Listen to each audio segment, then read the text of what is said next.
get set for a wild adventure through a land of misty mountain rainforests where gorillas rule, and their former predators are now their protectors.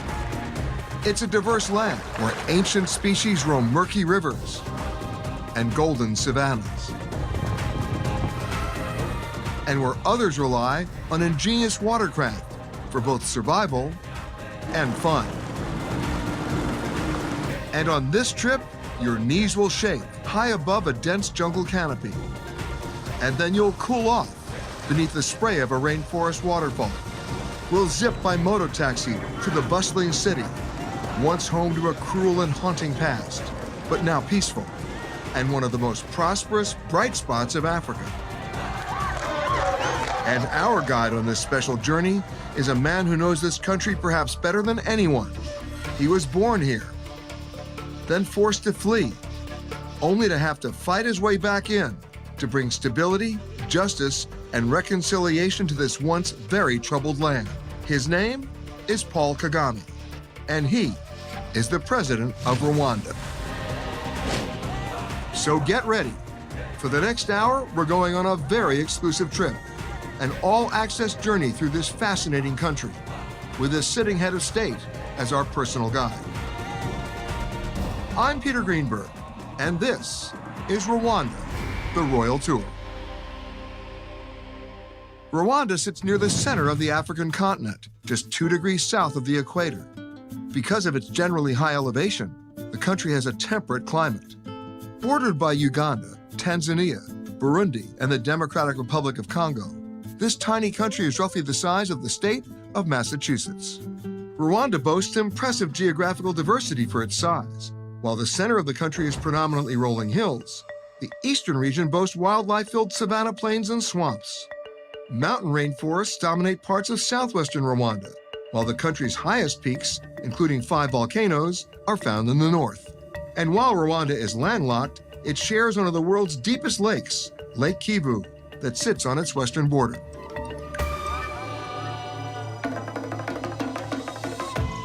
As I made my way towards the office of the president in central Kigali, I was instantly struck by what I saw. In the wake of a civil war and a horrific genocide in 1994, this country lay in ruin, verging on total collapse. More than 2 decades later, Rwanda has been remarkably transformed. Today, the country is widely considered both the cleanest and safest in all of Africa, with one of the highest rates of economic growth in the world. And now, Rwanda has suddenly become one of the hottest tickets for adventure tourism. I was looking forward to meeting the man widely credited with stopping the genocide and turning around an entire country in just a few short years. Don't let the red carpet fool you. There's little pomp or ceremony here. Next slide.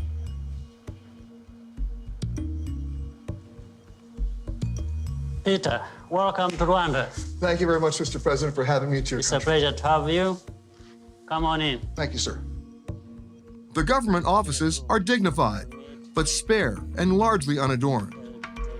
At first meeting, the president struck me more as a wonkish technocrat than as one of the most successful commanders of guerrilla armies in modern times, with one of the most fascinating backstories of any world leader.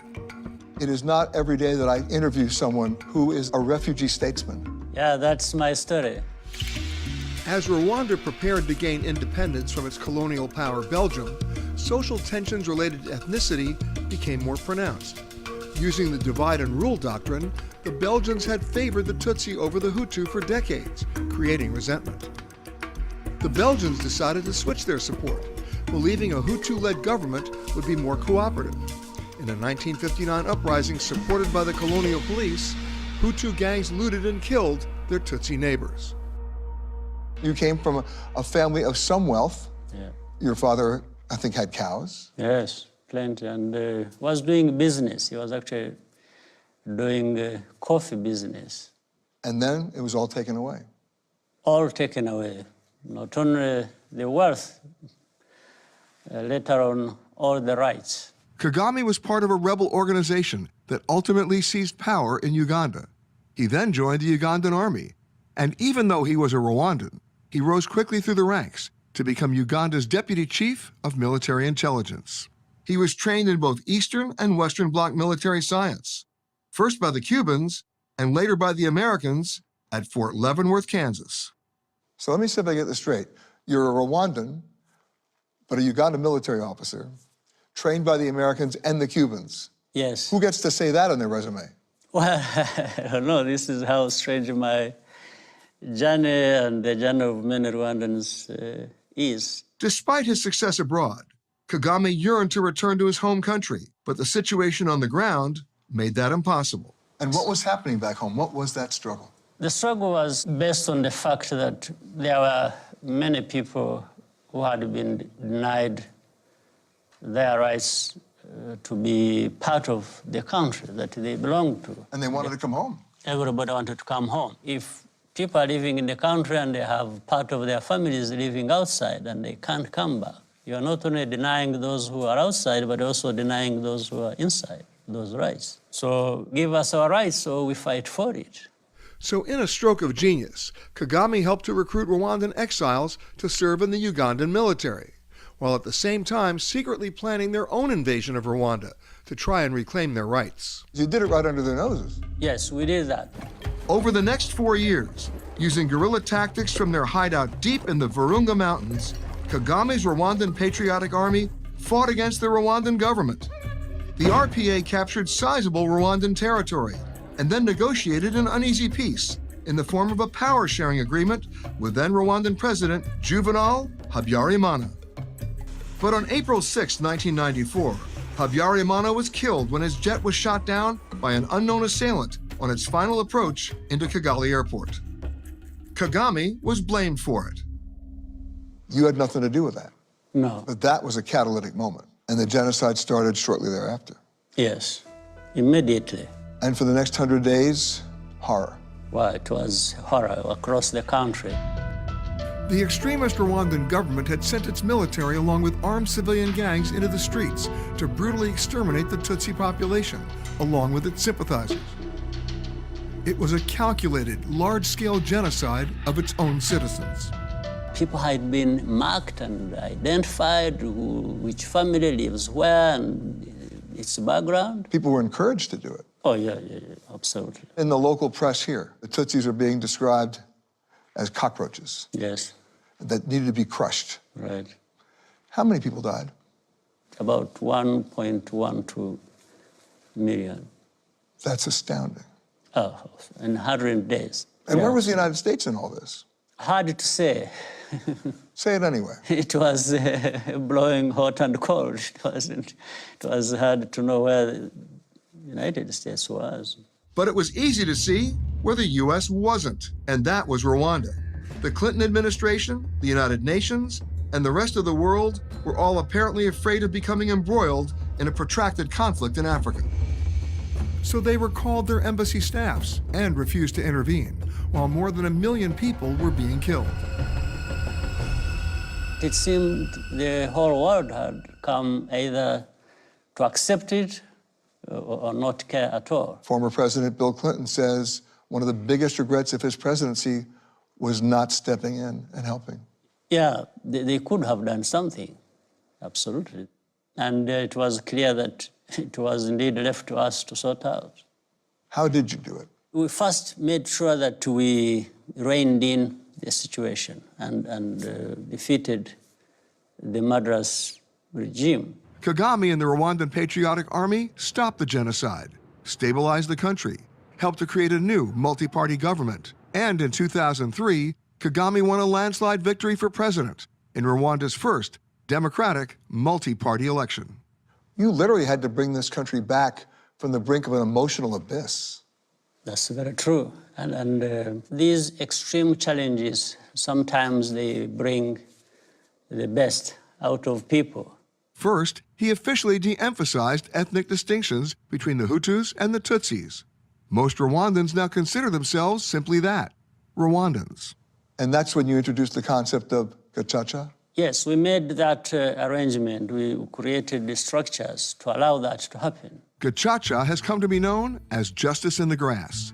It consists of mostly outdoor citizen courts, They were established to give perpetrators the opportunity to confess their crimes directly to the victims' families and to show remorse and ask for forgiveness in front of their community. When in history has someone been given that chance after all the horrific crimes that were committed to get a second chance?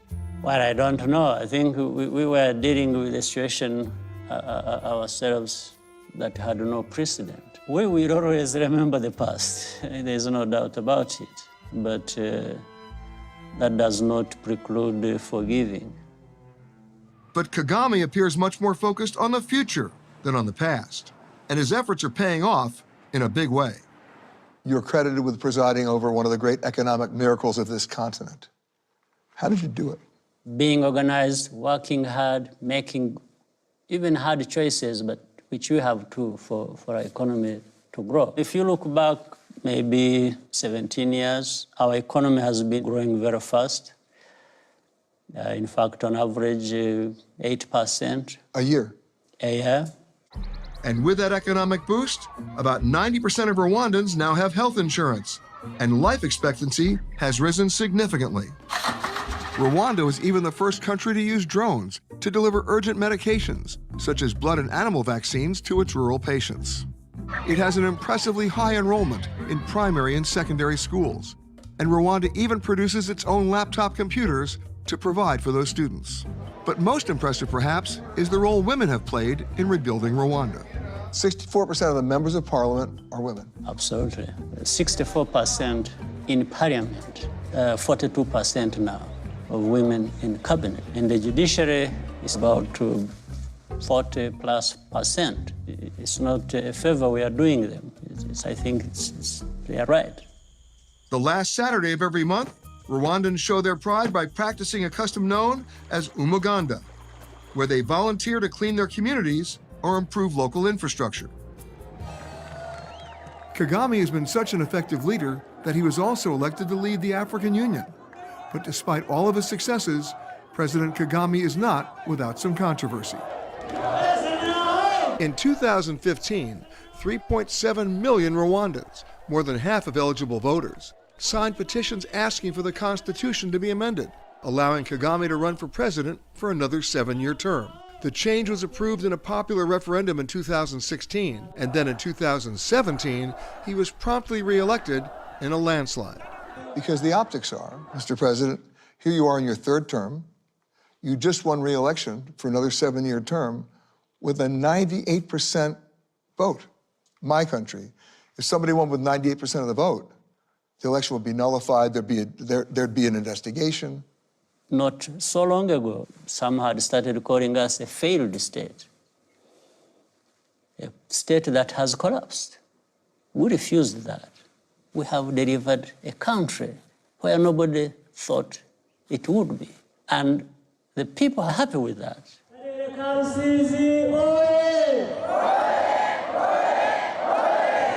But his critics contend that Rwanda lacks competitive politics and vibrant, combative media outlets, a charge Kagame rejects. I don't want to defend myself with what the detractors are having to say about me.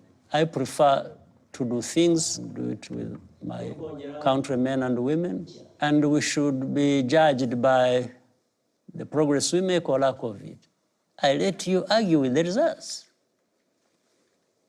not with me. And others would argue the economic results have been truly spectacular, especially when it comes to travel and tourism. It's now #1. I think this year gave us $500 million. Not a half a billion people. No. So what are you going to show me on this trip?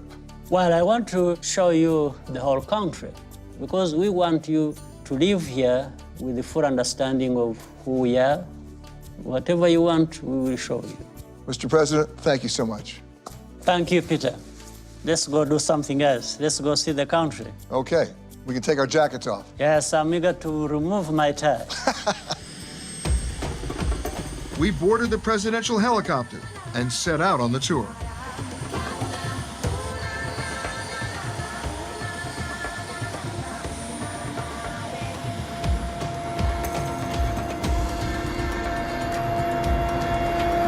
We're going right along the river now. So now I'll show to the house. Oh, your house? Yeah, that's just going over it. And where are we going? We are going to the northern part of our country where we find mountain gorillas. Rwanda is widely considered one of the best places on the planet to track mountain gorillas. And this experience is certainly the crown jewel of Rwandan tourism.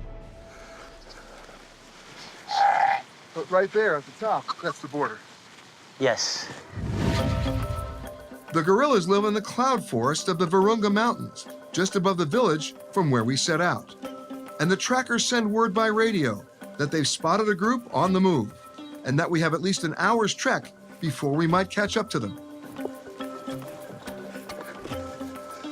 Human access to this 62-square-mile park is severely restricted, with only 80 visitors permitted to take one of the guided gorilla treks each day. All visitors must be at least 16 years old, pay $1,500 a day for the much-coveted permits, and be accompanied by a guide, who not only knows how to navigate the tough terrain, but also how to interact with these unpredictable animals. So before we get any closer, Francois, our guide, stops to brief us on how to conduct ourselves in the presence of the gorillas. You have to follow example and the Francois or the trackers. So I sit, you sit. So I stand up, you stand up.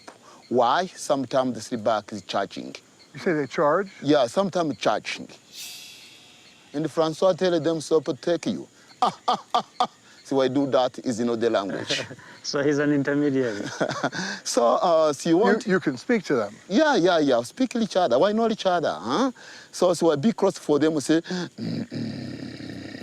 this is good morning. The sleep back is in the city, this is no problem. Huh? So you take a picture also, no flash. You have to keep distance for the gorillas, normally 7 meters. The 7-meter distance is more to protect the gorillas from the transmission of human disease than it is to protect us from the gorillas. Even though the trackers carry weapons, in more than 30 years, they've never had to shoot a gorilla, and no visitor has ever been harmed by one. Thank you so much. Get going. Yeah. While the hike is only moderately strenuous for seasoned professionals, we are at an elevation of 8,500 feet, and the air up here is noticeably thin. Oh, man. You want stick? I take stick. Yeah, the stick is very good. So let's go. Okay, let's do it. Let's go. As we continue on towards the gorilla habitat, not only does the vegetation become more dense, the volcanic trails become steeper and at times non-existent, requiring bushwhacking with machetes to get through the tangled underbrush. About an hour in, we meet up with a tracker who tells us he's spotted gorillas just up ahead.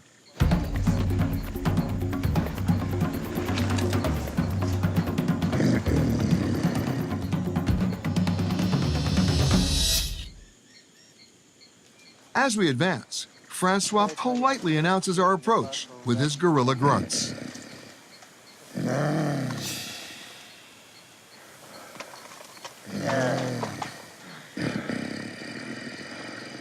And suddenly we find ourselves standing in the presence of some of the roughly 880 mountain gorillas still remaining on Earth.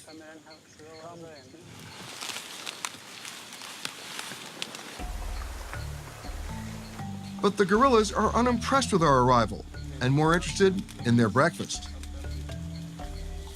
Mountain gorillas are primarily herbivores, and a grown male must eat a giant salad of leaves, shoots, and stems each day to maintain its massive bulk.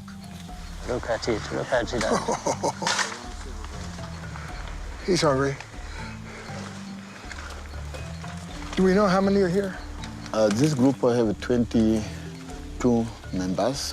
We'll have the silverback, 2 silverback. And there's a silverback right This is there. number 1. The dominant male is called a silverback because of the swath of silver hair that develops on his back as he ages. He determines the movements of the group, where they'll eat, where they'll sleep, and he'll fight to the death if necessary to protect them from predators. You like it? I love it. It's just amazing here.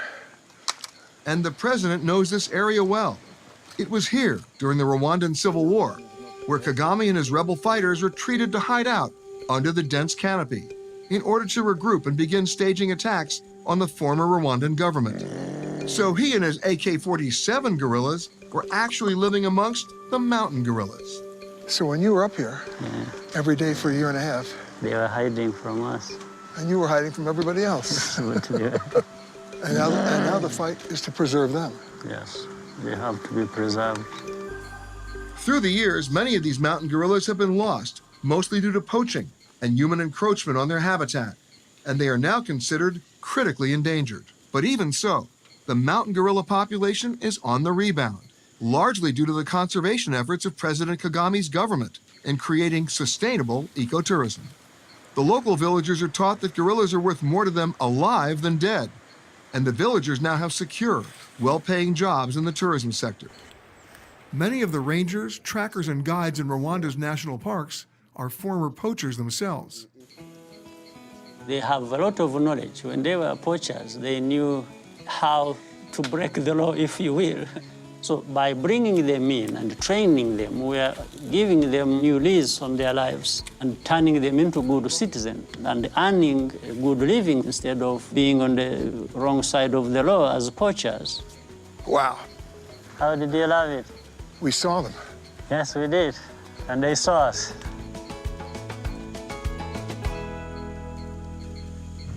It's a short trip by car from Volcanoes National Park to where we pick up our bicycles in Rubavu, a resort town on the north shore of Lake Kivu. Kivu is one of Africa's 9 Great Lakes, and it straddles Rwanda's border with Congo for some 60 miles.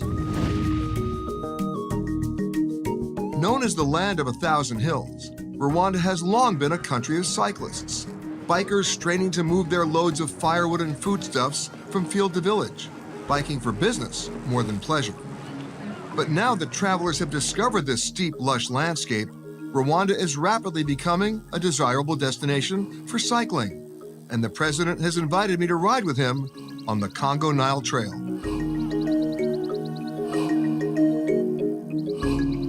Mr. President, this is a country of hills. Yes. Now, who are those guys who went riding by? Biking Team Rwanda, that's what it is.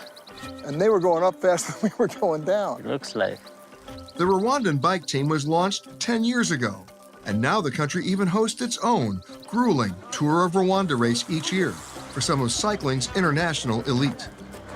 The team now has its sights set on qualifying for the ultimate in bicycle racing, the Tour de France. Well, let's keep going down. I still like down better.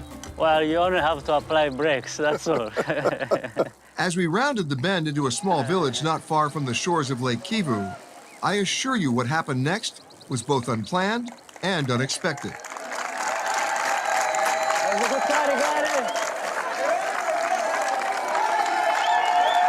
In fact, the president's security detail insisted that his presence be kept an absolute secret. But school just happened to be letting out as we arrived. And when the children and their teachers caught a glimpse of the president on his bicycle, well, just watch. The secret was out.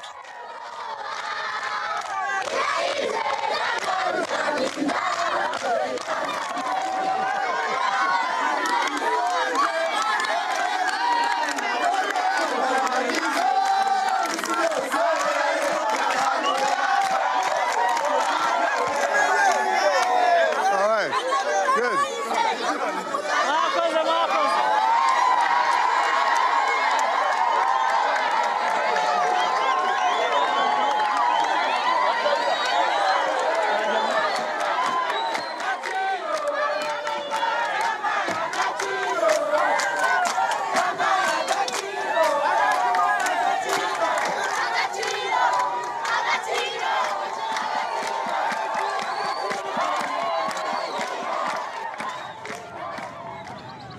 But we were just getting started.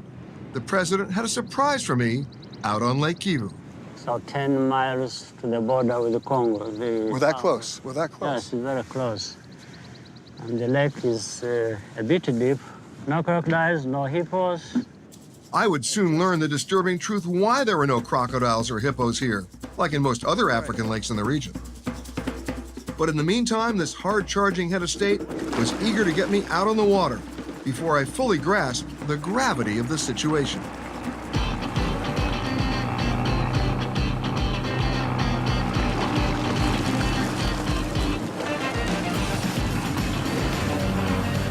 Later, I would learn that Lake Kivu is not your typical inland sea. It's 1,500 feet deep and hides a potentially deadly secret. This lake is so deep that methane and carbon dioxide build up at the bottom and then belch out of the lake every few thousand years, like a shaken can of soda, if it isn't extracted safely. When that happens, a poisonous cloud of methane rises above the lake, killing anything and anyone in its way. But the president assured me it's nothing to be overly concerned about. Kagame's government, along with a private consortium, has now started a large-scale extraction of methane for conversion to much-needed electricity, which has the added benefit of making the lake safer.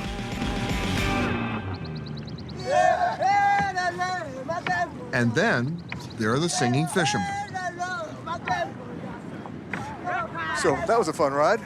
It was indeed. I enjoyed it. But my question is, what were those really odd-looking boats you saw out there? Those are fishermen's boats. So let's go and have a look at them. Okay, let's do it. We could cross to the Congo today? You can. You might have to do some explaining, but But I got you with me. yeah, so we would be together Yeah, in prison. in explaining. In explaining. Yes. Then prison. Each day as sunset approaches, these 3 hulled fishing boats, each tied together with their distinctive telescopic poles, leave their villages all along the shores of Lake Kivu. Oh, they're all connected to the same boat. Look at that.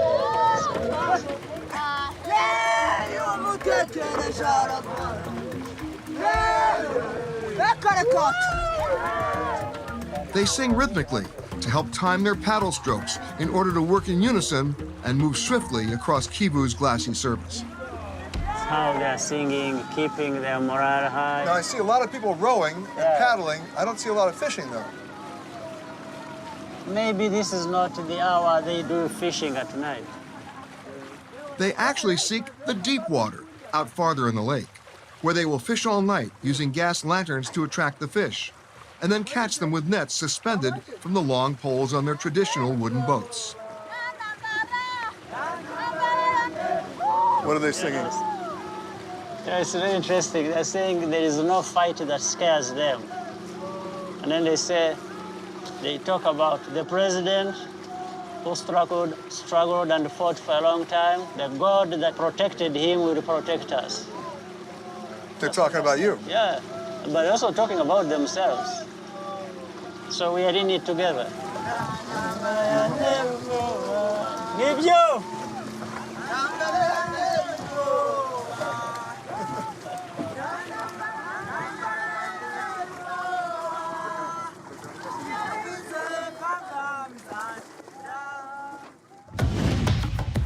From Lake Kivu, we travel back to the capital, Kigali.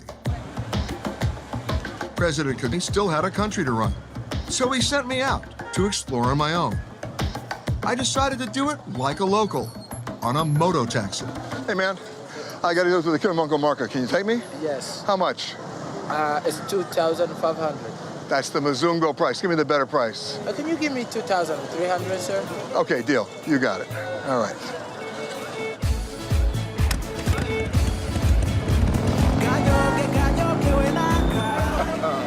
All right.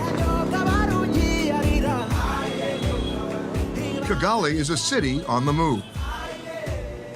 In just a few short blocks, I pass both the Catholic Church and a mosque, reflecting Rwanda's freedom of religion. But for me, the big story in Kigali is that it's becoming quite a charming and cosmopolitan travel destination. Many visitors will head for the Genocide Memorial to pay their respects and to try to understand the most difficult chapter in Rwandan history. Then they might explore Kigali's boutiques, galleries, and restaurants. But today, I was looking for something a bit more traditional, with an authentic Rwandan flavor. All right. There you go, man. Thanks.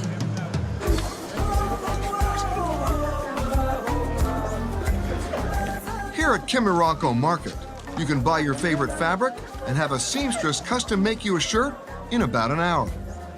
That's a whole lot faster than I can even get one dry cleaned at home. But the sun was setting, and I didn't have a lot of time. I searched through the noisy, dark labyrinth of the market until jackpot. Yes. Kind of like that one. Wow. That can be cool. Can you make me a shirt? Yes, of course, I can make it for you a short, even shorts, even a pants. I don't want shorts, I want a shirt. Short. With fabric in hand, you must then choose from among dozens of seamstresses, waiting patiently by their machines. This is cute. So how much? Then you simply go in search of more handicrafts while your shirt is being tailored. Thank you very much. All right. Ah, there it is. Almost ready? Let me see. Okay. I soon had my wearable African art in hand. Thank you. And at about the same price as a basic t-shirt, I had myself a good find and a bargain. A pretty good way to end the day. For our next stop, the president told me he was going to show me something that would be unlike anything else I'd ever experienced on any other tour. The Kigali Public Library? This is the place. Recently, several Rwandan artists have been making a splash on the international modern art scene, and the president wanted to give me a sneak at a new installation. Kigali's thriving art world provides a lens into the country's complex history. Like this piece, two attached bicycles traveling in opposite directions. The symbolism inspired by the Rwandan history in the past or the present. So the title for this is Moving Future. So we are moving in the future, we are not gonna go in the past. Shows like Rwanda really need new songs for joy, That's the idea cheerfulness. behind throwing paint at it and so on, or? Yeah, it looks that easy. Mr. Peter, do you know how to use a piano? I do. Yeah, it's. It doesn't Yeah, here we go. get crushed.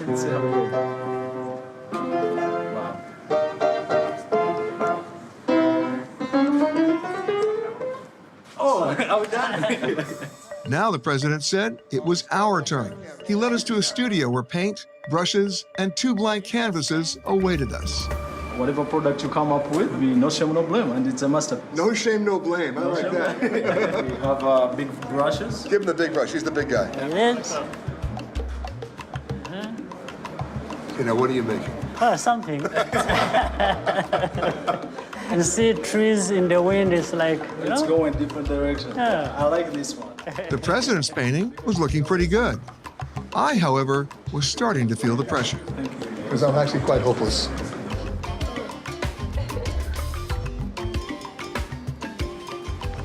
I just use my initials so that Peter doesn't come and claim it.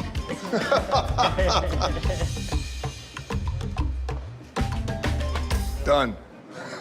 Yeah, looks good. Ah, What's the meaning of this? This is us yes. in Rwanda on a sunny day with an apology. I'm not an artist, and as I was soon to find out, I'm not much of a tennis player. Why am I mentioning this? It might surprise you to learn one of the president's favorite hobbies is tennis.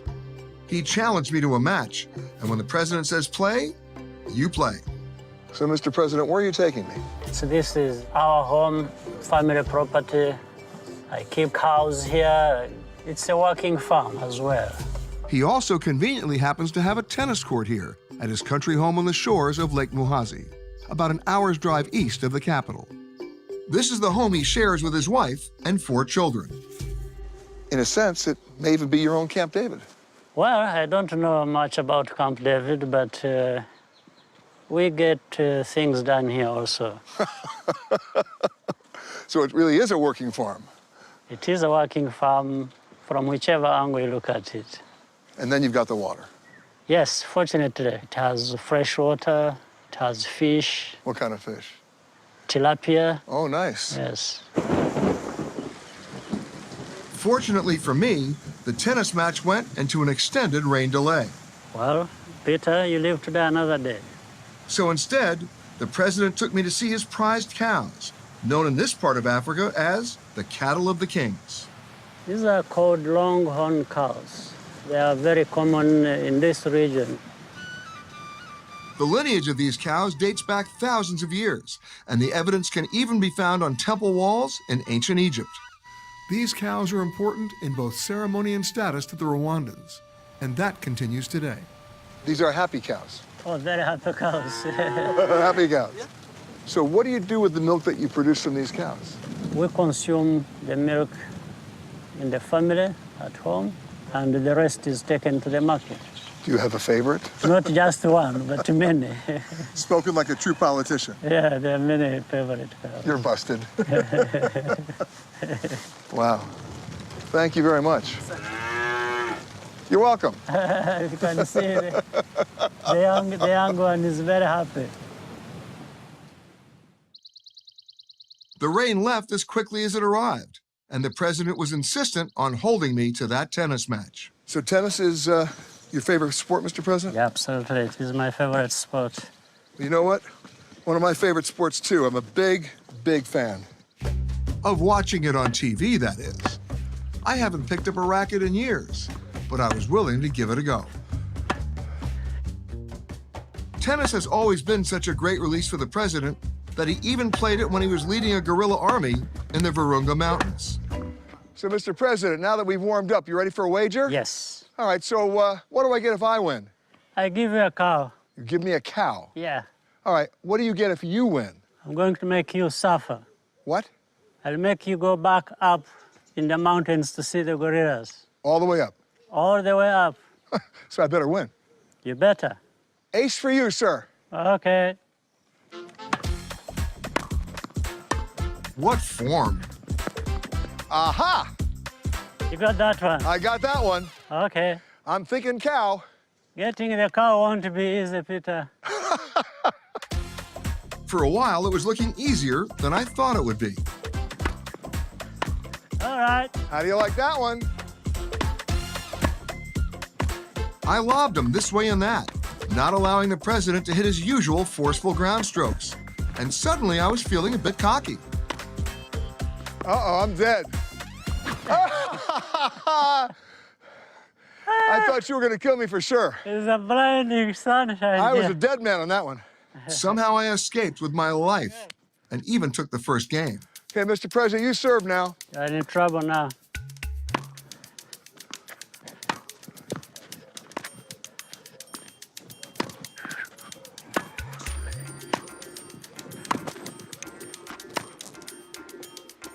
All right.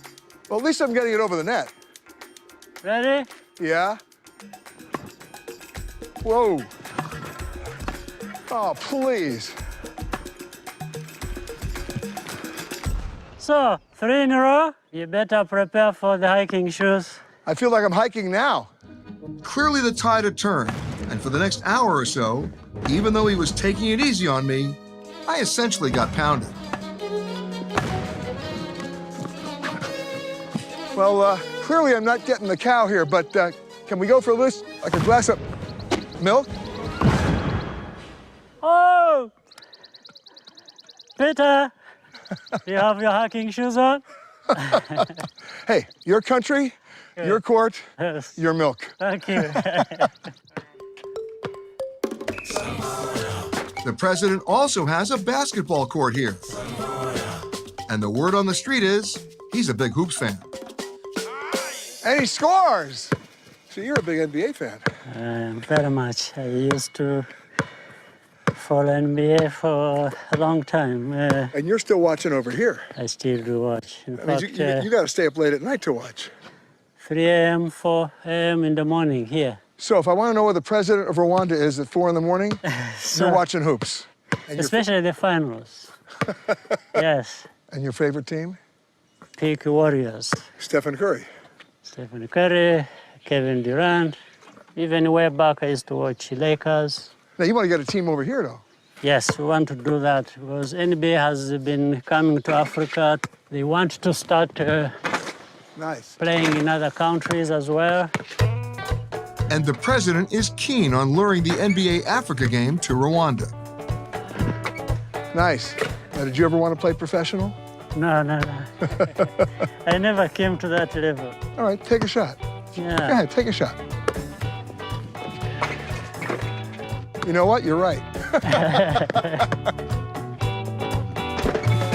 Oh, Wow. nothing but net. Thank you. You got it.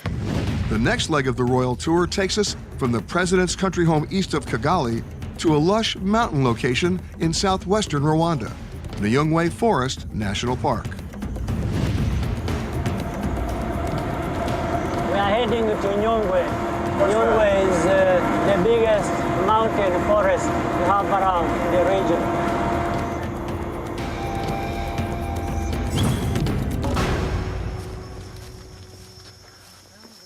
Nyungwe is one of the most important and yet largely undiscovered destinations in all of Africa. This pristine mountain rainforest is said to be one of the oldest woodlands on the continent. It is home to many rare creatures that are found nowhere else. Of the more than 300 species of birds that have been recorded here, some 27 species are endemic. That is, they're found only here in Nyungwe. There are also 13 species of primates swinging from the canopy. But the big draw in Nyungwe are the chimpanzees. These cheeky creatures are our closest living relatives. They're also on the endangered species list, and their populations are still in decline. This is a network of trails. It will take us 25 minutes now from here. No, it will take you 25 minutes. How long will it take me? 25 minutes, that's our average time. Yes. Okay, let's go. Warning, Nyungwe's trails are steep, wet, and a bit treacherous, so they can be challenging for even the most experienced among us. We were hoping to see some wildlife on the hike, but with a noisy, moving entourage of security, staff, and camera crews, I realized we might have better luck focusing on the plant life. We have over 1,000 tree species and shrubs in the park. The tree we see in front of us is called the Polycharis fulva. The local name is Umwungo. But it's from here that you can see how really tall the forest is. Oh, yes. How tall is that? The mountain up there is 2,500 meters above the sea level. That's over 7,000 feet. Yes. Wow. Actually, over 8,000. And now you know why I failed math. Yes. So that's why we say Nyungwe is the biggest mountain tropical rainforest in Africa. So we are almost there. We are there, actually. So this is it. Mr. President, after you. Let's go.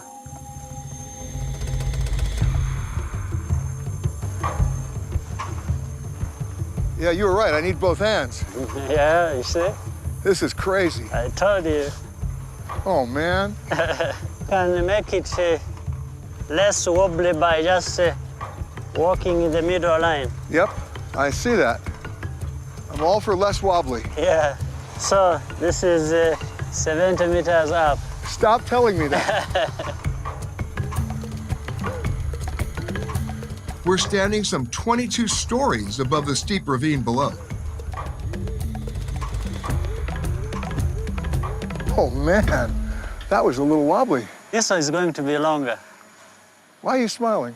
Because I know you are being tested. All right, man. Let's see how you hold up. Mr. President, this is a little precarious, a little crazy. Yeah, here we are suspended and in the middle of the longest bridge of this canopy walk. So basically, I'm stuck in the middle with you. Oh, yeah.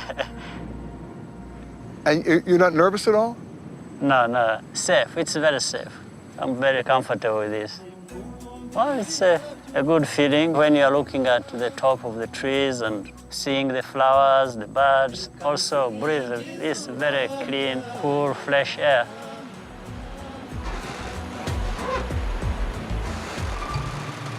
You see, just like the trees are being blown, this is how the bridge is going to be now. And you know what we're going to do right now? We're fine. Leaving.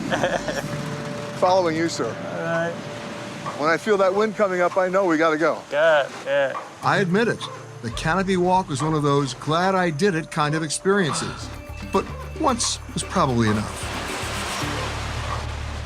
The president had one last thing he wanted to show me in Nyungwe, but it would be a bit of a hike. I agreed, as long as we could view it from solid ground. Look at this waterfall. This is the biggest waterfall we have in Rwanda. It's beautiful. This lush location is the most important rain catchment in Rwanda, supplying water to 70% of the country. Nyungwe Central Ridge divides Africa's two largest drainage systems, the Nile and the Congo rivers. It's very beautiful.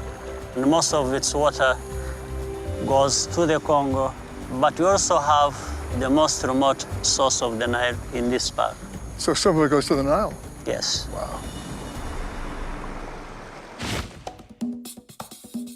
We walked out to the park's border, where the rainforest has suddenly been tamed and transformed into a thick, rolling green carpet of tea plants. This is the Gisakura Tea Estate.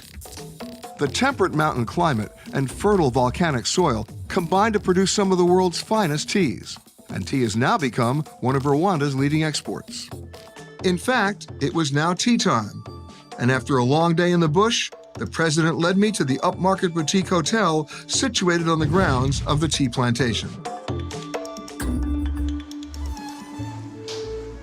Wow. Look at this. Have a seat. We learned that brewing tea is actually a rather complex art of knowing how to balance different grades and styles of tea with the proper water temperature and steeping times. I'm going to dip in the tea, and then you turn it upside down. The more it brews, the more it changes the color. This tea is very nice. It's a relaxation tea from the spa, from the gym. You're relaxing. You don't need to have sugar or honey. After a hard day of canopy walking.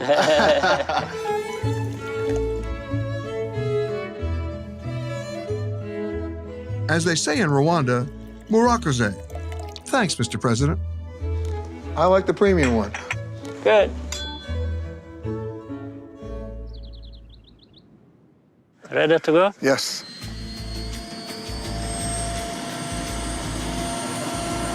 So, Mr. President, where are we going today? Well, some kind of special place that I'm sure you'll enjoy when we reach there.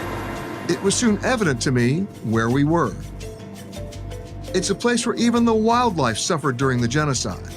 But today, it's emerged as one of Rwanda's greatest comeback stories. Hugging the eastern border with Tanzania, it's one of Africa's oldest national parks, Akagera. Here we are. We are here.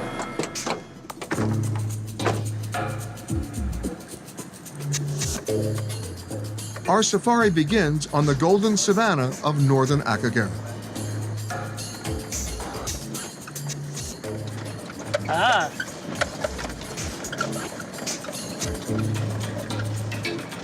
And this is the smaller park. this is a smaller part of the park, yeah. Yeah. He's just standing out there by himself. Yeah, not moving at all. Let's take a look. The giraffe is posing for a camera. And you say he's by himself because he just can't keep up with the rest of the herd. He has aged and can't keep up. Akagera has had a troubled past. When the genocide and the war ended, thousands of refugees began flooding back across the border, returning home to this tiny country. Many had no place to go, so they settled here in the parklands. Oh, now he's going. Rwanda's fledgling government had little choice but to reduce the size of the park by more than half in order to accommodate this great human migration. So we take care of the people and we take care of the animals. So we had to find a way for coexistence. But while the policy may have been good for the refugees, it proved to be devastating for much of Akagera's wildlife. The environmental damage from farming, cattle grazing, and poaching led to the decline or complete decimation of some of the park's species, including rhinos and lions. This is about the time when animals are really moving towards the water points. Oh. You see? Oh, yeah. This is the water ball. These ones must have been chased from the herds. There's a 3 here, then wow. There he goes. So There he goes. Wow, he's moving. yeah, it's going for the other. Oh, these are 3. Wow. Many species have since been successfully reintroduced. Animal populations are rebounding, and not only has the park been rescued from oblivion, it has now become one of the hottest safari destinations. Those are 3 males. Yeah. So they're stragglers. So those are stragglers. That means they have lost from the herds they belonged to, But how do they survive? They live together for the rest of their lives. As losers. Yes, as losers. It's a losers club. Yeah.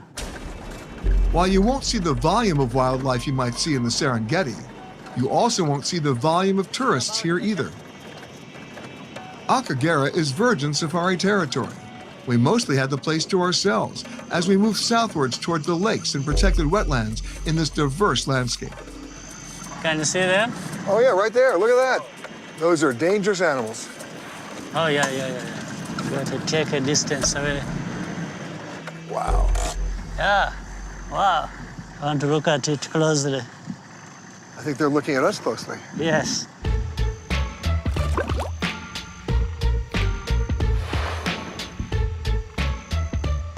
Any crocodiles?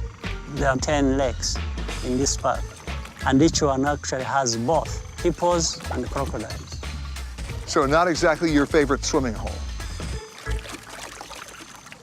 No, this is not a place to swim. Absolutely. Hippos are considered one of the most dangerous animals in Africa, highly territorial when they're in the water, and will attack without notice. These giant herbivores are a bit more timid when feeding on land, but they can still easily outrun a human if provoked. Mr. President, how many do you see? About 7. Now they have all gone underwater.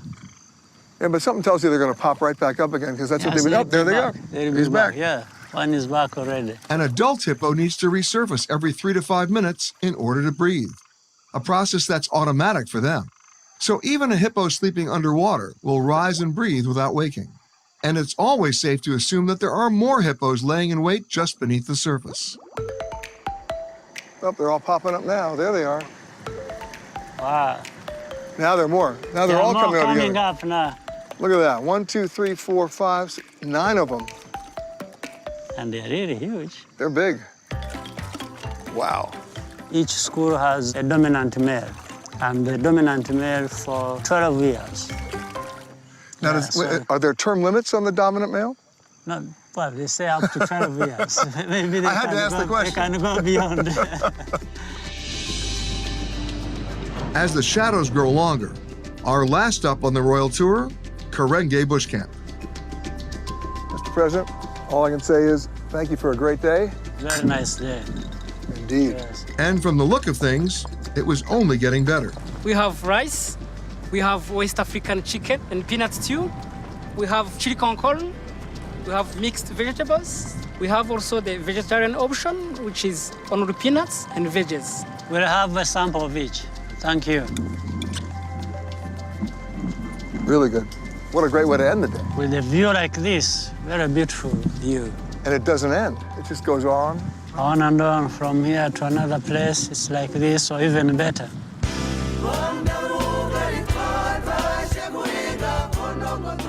Every time I come out here, I think of the past and I never forget it. But it also lets me see how far we've come. But what's really remarkable is to see where we are going.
To learn more about the Royal Tour, visit petergreenberg.com.